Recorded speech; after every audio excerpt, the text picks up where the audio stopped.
Retornando aos temas aqui do Brasil, o senador Flávio Bolsonaro nega a intenção de Jair Bolsonaro de burlar as medidas impostas por Alexandre de Moraes. Repórter Janaína Camelo mais uma vez aqui com a gente. O parlamentar afirmou que a mensagem postada por ele não traria problema algum ao pai. É isso, Janaína? Exatamente isso, porque ele disse o seguinte, Tiago, o senador Flávio Bolsonaro disse que postou o conteúdo ali nas redes sociais, não foi a pedido do pai dele, não foi a pedido de Jair Bolsonaro. Não seria uma intenção de Jair Bolsonaro fazer uma manobra ali para burlar, né, as medidas que foram impostas pelo ministro Alexandre de Moraes. E aí, Flávio Bolsonaro foi questionado, porque essa declaração ele deu durante uma coletiva de imprensa hoje mais cedo. E ele foi questionado por jornalistas, então por que ele apagou esse conteúdo, né, minutos depois? Ele disse que foi por orientação dos advogados de Jair Bolsonaro. A gente vai ouvir um trechinho dessa explicação do senador.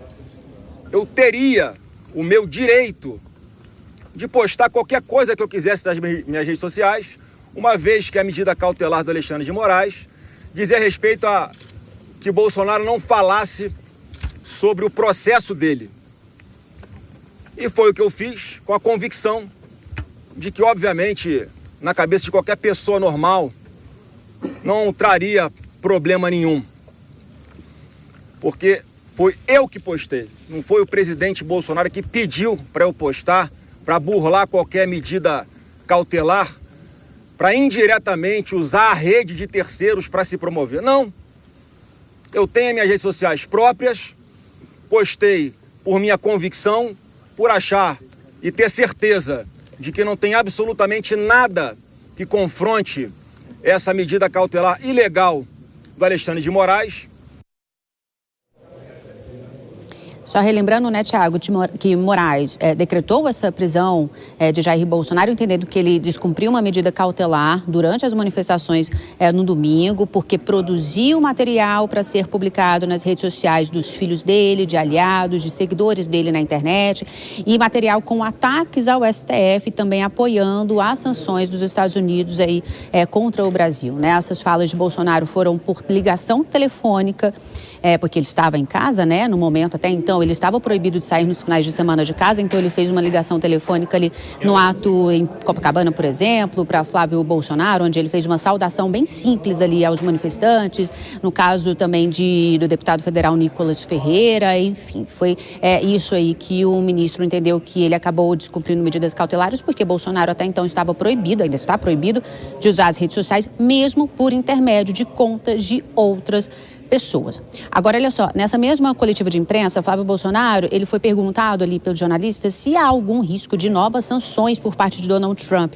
contra o Brasil agora com essa prisão de Jair Bolsonaro. Ele disse que isso é inevitável e ele inclusive disse que se criou uma narrativa de que Trump estaria sendo manipulado por Eduardo Bolsonaro. Ele disse que Eduardo Bolsonaro, na verdade, isso é uma das pessoas que leva informações para a Casa Branca e Donald Trump, ele toma decisões ali da cabeça dele. Agora, só para relembrar essa fala de Bolsonaro no ato de Copacabana, Tiago, a defesa de Jair Bolsonaro já entrou com esse recurso no STF contra a prisão e, em nota, disse o seguinte, que a fala de Jair Bolsonaro, que foi exatamente essa, no caso ali no ato em Copacabana, abre aspas, boa tarde, Copacabana, boa tarde, meu Brasil, um abraço a todos, é pela nossa liberdade, estamos juntos, fecha aspas. A defesa disse que isso não pode ser compreendido como descumprimento de medida cautelar nem como um ato criminoso. Tiago. Ok, então aí a fala do senador Flávio Bolsonaro. A Janaína Camelo volta daqui a pouquinho com mais bastidores e mais informações. Eu vou chamar o Nelson Kobayashi primeiro, depois a Dora Kramer. O Kobayashi, essa justificativa que ele dá, dizendo efetivamente que ele que postou, ele que trouxe o vídeo do pai, que Jair Bolsonaro não fala nada sobre o processo, ele tem razão nisso? Tecnicamente, se é possível separar uma coisa da outra, Kobayashi? Tem razão, Tiago, porque a medida cautelar é imposta ao Jair Bolsonaro e ele, o Jair Bolsonaro, não podia utilizar as redes sociais, nem as próprias, nem a de terceiros.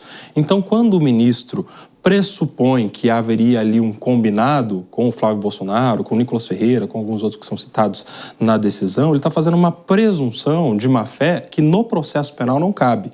A presunção de que haveria ali um combinado, de que o Bolsonaro estaria pré-fabricando, é o termo que o ministro usa, material para que seus apoiadores compartilhassem e assim ele estaria utilizando a rede social de terceiros, essa presunção cabe na análise política, cabe na nossa análise aqui, debatendo política no dia a dia. Mas no processo penal, a única presunção que existe é de inocência.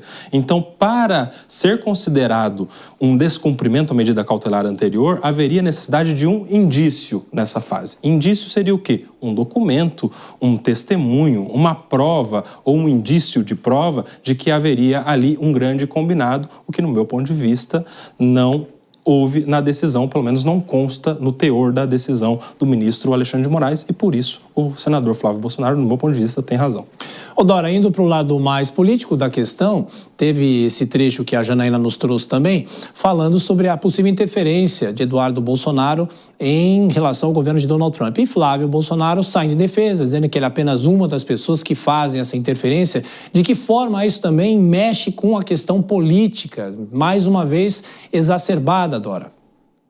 Pois é, mexe totalmente. Está todo mundo dando um passinho atrás, tá certo? Porque ficou todo mundo muito valente ali. Eu já acho, já faço, já não tenho a amarra jurídica, já vou na interpretação livre. O que está em questão não é a intenção, é o fato. O fato é que foi usada a rede social, ponto. E isso estava, gente, concorde ou não, seja legal ou não, está na ordem judicial. É essa que caberia ao ex-presidente cumprir, ao réu, no caso, cumprir, porque ele poderia escapar dessa prisão domiciliar, bastava cumprir o que está ali escrito na maior clareza na ordem judicial do ministro Alexandre de Moraes. E há também uma conversa hoje de que o Eduardo Bolsonaro já estaria dizendo que pediria ao Trump para dar uma recuada na questão do tarifaço. Por quê?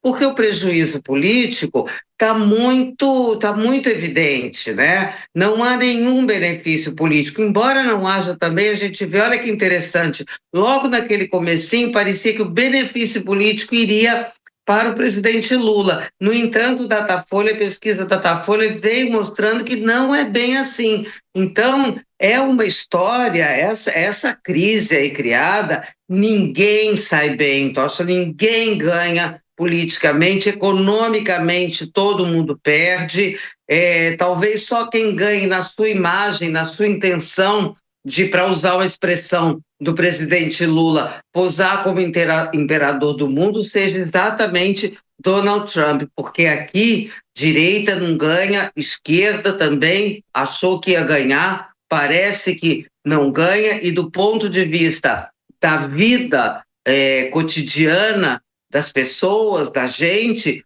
todo mundo perde, né? Ainda vamos ver em que dimensão, em que grau vamos perder.